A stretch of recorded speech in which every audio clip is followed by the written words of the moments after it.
Now for our story. This evening, Aunt Mary Lane's little farmhouse on Willow Road was brightly lit. In her room upstairs, Peggy Douglas, Aunt Mary's niece, was dressing with particular care. But strangely enough, she was not wearing a new dress. Instead, after much thought, she had chosen a bright red wool, a dress she'd worn a long time ago, when Bill Meade had been a frequent visitor at the Lane farm, before his marriage to Kit Meade. There were lights burning in Randy Lane's room, too, for his mother had shooed her somewhat reluctant son into change into a white shirt. Downstairs, Aunt Mary herself was busy in the kitchen, which was fragrant with the odor of roasting meat, and a luscious apple pie, which was cooling on the windowsill. Aunt Mary was dressed up, too, with an odd little native necklace around her neck, which Randy had sent her from the islands when he was overseas. Now, as she moves about the pleasant kitchen in her calm, efficient way, she hears the little pickup truck come into the driveway, hears the motor die with a little sputter. And a moment later... Oh, I've been working on a railroad all the livelong day. I've been working... Hi, Aunt Mary. Oh, hello, Lefty. You got back just in time. In time for what? Dinner isn't ready yet, is it? No, but I want you to make one of your nice fires tonight. Okay. It'll only take a minute. Where's Peggy? She's upstairs getting dressed. Oh? She going out? No, just changing. Oh. Oh, where's Randy?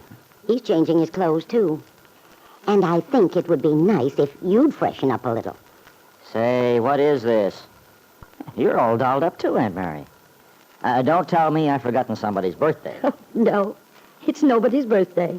Well, something's going on. Aunt Mary, I hope it's not that committee of yours. Those sour-pussed old... Lefty, those ladies are all very fine women, and they're to be respected for the job they're doing for the young people of the community. Maybe so. They still look like blue stockings to me. Oh, blue stockings. Oh, Lefty, that word went out of fashion in 1900. Not with me, it didn't. Well, anyway, what is going on? We're having company. Oh, sure, that's easy. But who? Lefty, I talked to Angus McKillop today. What's that got to do with it? Don't tell me he's... He told me something rather important. Bill Meade and Kit were divorced yesterday. Yeah, they were, huh? Mm-hmm. Well, it's about time that mess got taken care of. Now maybe we can all forget about it and stop harping on it all the time. What happened to the kid of theirs, huh? The baby was awarded to Kit. I figured it would be. Bill was feeling pretty low about it. You don't say. Excuse me while I don't break into tears. Now, Lefty, I want you to be nice to Bill tonight. You mean he's the one everybody is... Yes. I invited Bill to come out to dinner. And I want you to behave yourself now. You're always so grumpy when that boy comes here. Look, Aunt Mary, you needn't worry about me. I'm not going to be here.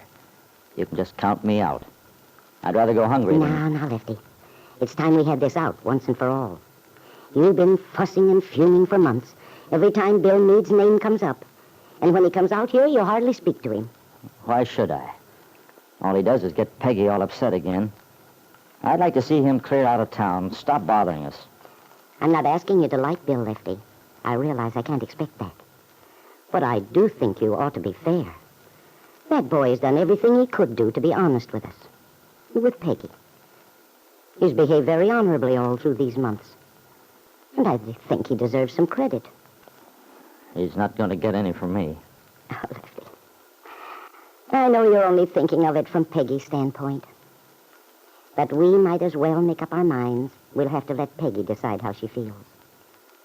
We can't affect what happens in the long run, no matter what we do. We can see that she isn't exposed to something that'll hurt her. But keeping Bill away isn't the answer. If two people love each other... Who said they did?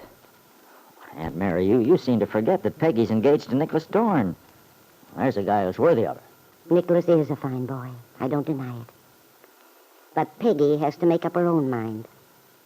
And she'd still have to, Lefty, even if Bill Meade were 1,000 miles away. I only wish he were. But he's not.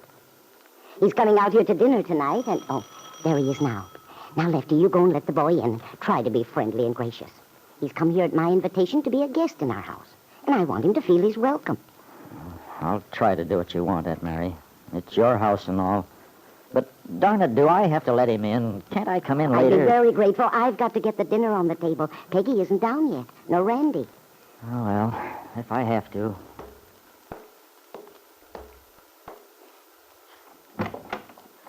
Oh, good evening, Lefty. Hello, Bill. Come in. Come on in the living room. Oh, thanks. Here we are. Sit down, Bill. Look, why don't you take that easy chair of mine? It's very comfortable. Oh, well, thanks. That's nice of you, Lefty. Well, I don't believe I've ever sat in this chair before. I've always felt as if it had your name on it. Well, a guy gets used to sitting in a certain place. I guess I've sort of hogged it most of the time. Oh, I didn't mean that. The evening paper's right there on the table. If you'd like to read, go ahead. Enjoy yourself. Hey, don't you bother about me, Lefty. I'll be all right. Well, that's swell, Bill.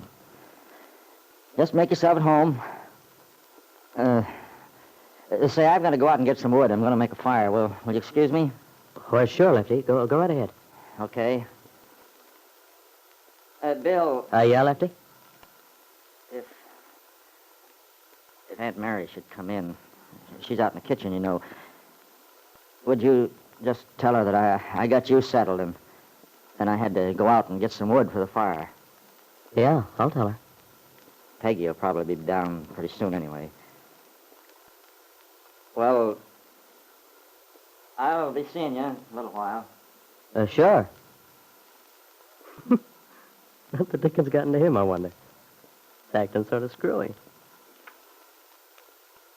Lefty behaved himself beautifully at dinner, considering what an effort it was. And all in all, the meal was a great success. Afterward, Randy insisted on helping his mother with the dishes, and Lefty disappeared toward his own little house, probably to recover from trying to be agreeable to Bill. Now, Peggy and Bill have stepped out to the front porch for a minute. Isn't it beautiful tonight, Bill? That moon's just as big as you said it was. Yeah. It was just coming up as I drove out here tonight. Oh, what was that song you always used to sing? Oh, Moonglow? Yeah. Yeah, I used to love hearing you sing that. You almost convinced me I could sing. Well, you can. You have a lovely voice, Peggy. Well, I'm glad you think so, Bill. Have you seen Jane Plummer lately? No, I haven't. You know how busy Jane is. Yeah. How's your job, Bill? It's fine. Of course, I'm sort of behind with a lot of things this week. What with the divorce. That's right. It probably was sort of, well, upsetting. Yeah, it was. I'm glad it's over, though. For a lot of reasons. Naturally, Bill. It's been hanging over your head so long. Well, I mean, it's wonderful to know that there's nothing to keep me from, that is, that my life is all clear again. It would be. I'm awfully happy for you, Bill. If you're happy. Are you, Bill? Happy, Peggy? I don't know yet. That all depends. Peggy's heart jumped. Was Bill going to ask her the question she both desired and feared to hear him ask? And if he did, would she dare give him the answer that was in her heart? How could she be sure that was the right answer to give?